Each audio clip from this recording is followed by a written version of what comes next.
Определянето на най-опасните хакери е субективно, тъй като някои са известни с техническите си умения, а други с мащаба на щетите, които са нанесли. През 2026 година фокусът се измества от индивидуални единаци към организирани групи. Но историята помни няколко личности, чието действия промениха света на киберсигурността. Ето топ 5 на най-влиятелните и опасни хакери и групи в историята и днес. Номер 1. Кевин Митник, майсторът на психологическия пробив. Неговата опасност не идваше от писане на сложен код, а от комбинирането на техническо хакерство с психологическа манипулация, социално инженерство. Митник доказа, че най-слабото звено в сигурността е човекът. Той успяваше да убеди служители на огромни корпорации сами да му дадат достъп до свръхсекретни изходни кодове, което направи защитните стени за милиони долари напълно безполезни. Голямата грешка на Митник беше, че реши да хакне личния компютър на Цутомо Шимомура, експерт по киберсигурност и физик. Митник открадна софтуер и лични файлове на Шимомура, което превърна случая в лична мисия за експерта. Шимомура се закле да намери извършителя и започна да сътрудничи тясно с ФБР.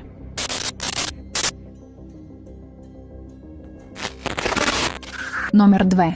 Лазарус Груп – военната машина за кибервойна. Това е най-опасната група в света, защото разполага с ресурсите на цяла държава.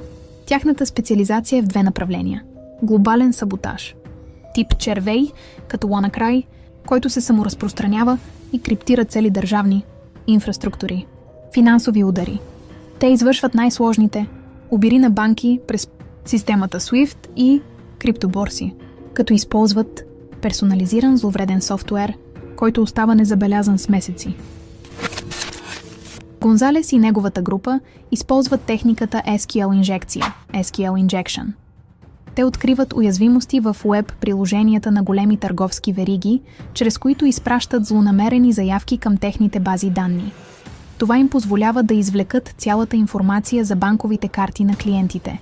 Технически детайл. Той инсталира TANAR.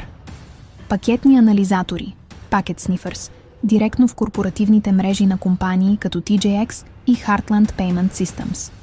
Тези малки програми прихващат данните в реално време, докато те преминават от пост-терминалите в магазините към централните сървъри за обработка. MyShab. Вместо да хаква отделни потребители, той удря извора, процесорите за плащания, което му позволява да открадне данни за над 170 милиона карти наведнъж. Номер 4. Гари Маккинън. Специализация. Пробив в затворени държавни и военни мрежи. Конкретен метод. Маккинън използва сканиращ софтуер, за да открива компютри в мрежите на правителството на САЩ, НАСА, Пентагона, армията, които имат критични пропуски в конфигурацията. Основният му метод е търсене на машини с операционна система Windows, при които администраторският акаунт няма зададена парола, празна парола, или използва стандартна такава. Технически детайл. След като влезе в системата, той използва софтуер за отдалечен достъп, Remotely Anywhere, за да контролира компютрите. Той не просто разглежда файлове, а изтрива критични системни логове и файлове за зареждане, което води до пълно блокиране на мрежата. Резултат. Неговата намеса деактивира критични мрежи на военния окръг на Вашингтон, над 2000 компютъра, включително оръжейни системи и логистика, в критичен период след атаките от 11 септември. Номер 5. Евгений Бахачов. Специализация – създаване на децентрализирани ботнет мрежи за финансов шпионаж. Конкретен метод. Богачов разработва троянския кон Zeus, който се разпространява чрез фишинг имейли и заразени сайтове. Когато вирусът попадне в компютъра, той инжектира зловреден код директно в интернет браузъра на жертвата – Man in the Browser Attack. Технически детайл. Неговото голямо постижение е създаването на Game Over Zeus – ботнет мрежа с P2P, peer-to-peer архитектура. За разлика от стандартните вируси, които се командват от един централен сървър, който полицията може да спре, Game Over Zeus се управлява децентрализирано. Всеки заразен компютър действа като сървър за останалите. Това прави мрежата почти неунищожима. Действие. Вирусът чака потребителят да отвори сайта на банката си. В този момент софтуерът на Богачов подменя полетата на сайта.